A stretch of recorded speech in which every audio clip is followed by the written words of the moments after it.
governo Brasil Paralelo fez um documentário sobre o caso Adélio. Sim. O TSE resolveu proibir que esse documentário fosse apresentado porque era época de eleições.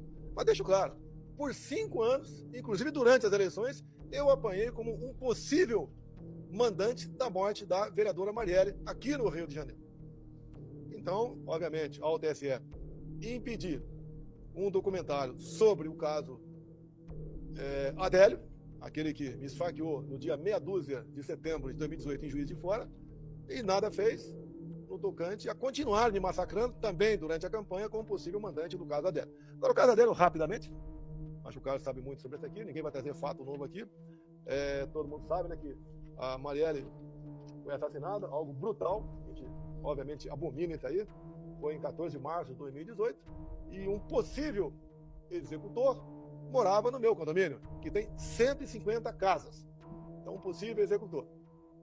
E daí, então, o mundo começou a cair na minha cabeça. Deixo claro, foi executado em 14 de março. No dia 30 de outubro de 2019, eu estava na Arábia Saudita, quando o Jornal Nacional, edição extra não, matéria de primeira mão, contou toda a história do porteiro, que segundo o relato do porteiro assinado, o depoimento dele, ele naquele dia, ele havia ligado para minha casa, eu teria atendido e autorizei um colega desse cidadão que morava lá no meu condomínio a entrar. E depois houve, então, a execução da Marielle. Depois o porteiro voltou atrás aí, mas o que acontece? Isso me marcou ao longo de muito tempo. Inclusive, uma das teorias naquele momento é que a Marielle estava crescendo muito, seria candidata ao Senado e concorria com o Flávio em 2018. E eu queria eliminá-la para sobrar voto com o Flávio. Deixo claro, os eleitores do PSOL, os seus costumes, o que eles defendem, o que eles consomem, não votam na gente. Não votam na gente. Assim como o nosso pessoal não vota no PSOL. Então, cai por terra isso. Depois pregaram também mais uma narrativa, que o meu filho 04 namorava a filha desse possível aí executor da Marielle em meu condomínio. Depois teve um depoimento dele, nós fomos atrás e conseguimos o depoimento dele que a filha nunca tinha se relacionado com o Renan, o Jair Renan, porque morava nos Estados Unidos. E agora, né, a questão de poucos dias, tem uma delação premiada que ainda não foi homologada, deixa bem claro isso aí, acusando um ex-deputado estadual e atual conselheiro eleitoral do Estado como um possível mandante disso daí. Então, o que eu mais quero é que o fato seja elucidado. Eu nunca tive contato com a Marielle. O meu filho, o Carlos, tinha o gabinete dele no mesmo andar da Marielle. Nunca tiveram nenhum problema. Bate-boca, arranca-rabo, nada. Sem problema nenhum. Agora, fomos massacrados. E imediatamente após divulgar aí essa delação ainda não homologada, tá, já se começa uma outra narrativa. A PF lá, a PF do B, né? Tem o PC do B, tem a PF do B. Já trabalha com depósito um segundo mandante. Ou seja, eles não cansam. Agora, o caso Adélio, só para curiosidade, o pessoal fala que a gente interferia na PF no passado, né? Para que fique bastante claro, o caso Adélio. O delegado que conduziu o inquérito do caso Adélio, o senhor Rodrigo Fernandes, delegado da Polícia Federal, concluiu que não houve mandante para o caso Adélio. Ou seja, ele foi um lobo solitário. Mesmo alguém tentando entrar na Câmara dos Deputados, com uma identidade falsa, obviamente, do Adélio, que seria o álibi, né? Caso tivesse fugido lá de Juiz de Fora, depois da facada, ninguém pegou o cara, ele estava em Brasília. Mesmo, tá? Ele tendo uma vida financeira razoável, né? Não trabalhava, frequentava clube de tiro, que você frequenta. Podia ter pego clube de tiro lá em Santa Catarina, viajava de avião. No dia seguinte da facada, 3 advogados, um com avião particular, né? Pousou de fora para defendê-lo, um deu a declaração, uma jornalista de Minas Gerais, falando, quando perguntar quem pagou, ele falou quem pagou. E outra que o telefone do Adélio, o telefone dos advogados do Adélio, nós não, né? O nosso advogado não conseguiu quebrar o sigilo dele. Agora, o que mais vê por aí é quebrando sigilos de advogados e deputados federais, simplesmente porque um cara na outra ponta da linha o chama de líder. Como eu chamo 01, 02, ou xerife, tá? Esse linguajar.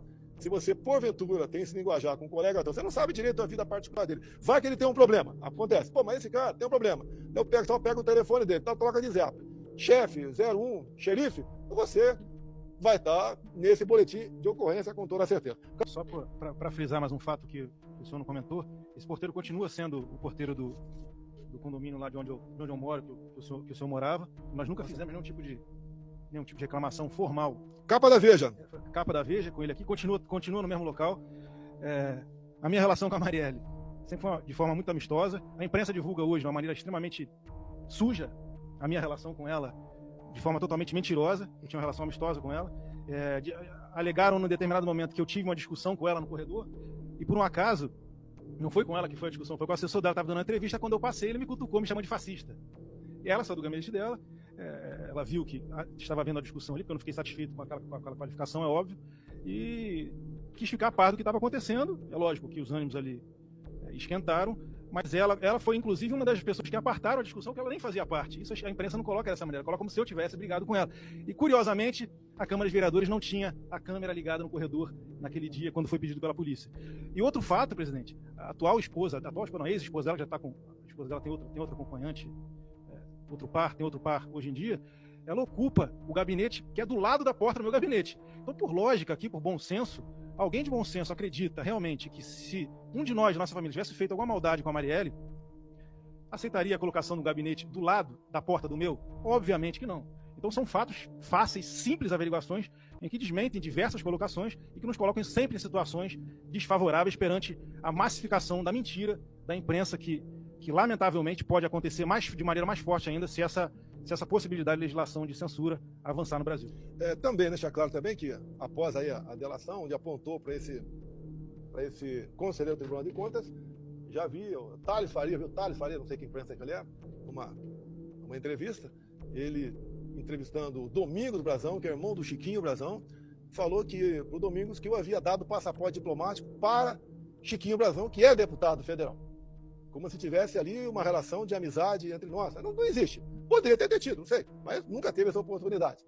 E deixo claro que passaporte diplomático é um direito de todos os deputados e senadores. Inclusive um decreto ali de 2006, daquela época, presidente Lula, onde seu artigo 6º diz que conceder-se-á passaporte diplomático aos membros do Congresso Nacional, e a concessão dos mesmos, será regulada pelo Ministério das Relações Exteriores. Ou seja, todos os parlamentares têm direito a passaporte diplomático. Não foi uma concessão minha, um privilégio meu para o Chiquinho Brazão e sua família o passaporte diplomático. Assim Eduardo, como quando fui deputado federal, todo mundo aqui tinha passaporte diplomático também. Eduardo, só para agradecer aqui os 440 mil brasileiros do Brasil e de fora do Brasil que estão nos acompanhando.